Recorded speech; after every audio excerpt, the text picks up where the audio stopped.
Hi, and welcome to my channel. Have you ever wondered what the difference is between tarot and Lenormand cards?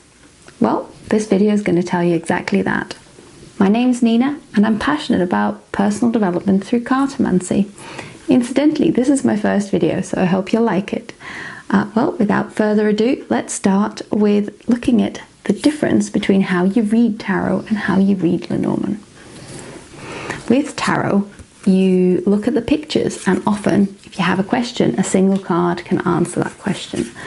With Lenormand, on the other hand, you combine many cards together to form a kind of sentence. Now, I will give you a few examples. So if you had a question from a client about whether they should take a particular job, then you might get cards like this: gentleman, ring, snake. And you would read it something like this: there is a gentleman who's offering a contract that is untrustworthy. As simple as that. You might have a question about, let's say, I have a crush on someone and I thought things were going quite well, but he stopped replying to my messages. What's going on? And let's say you might get birds, mountain, heart. Birds, that suggests maybe gossip or chatter or people talking to each other.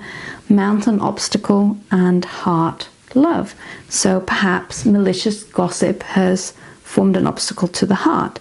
Now what you might be able to do is you would look to the cards that are next to the bird. So if you had a snake next to the bird, you'd know it's malicious gossip. But if you had a hole next to the bird, it might tell you that it's actually family that is forming the obstacle to the heart. You know, family talking, saying, oh, I don't really like her, or whatever. And that's how you would read Lenormand cards. So they form a sentence, they form a kind of a reading altogether. Now we've answered the question of how you read them, but what are these different cards good at?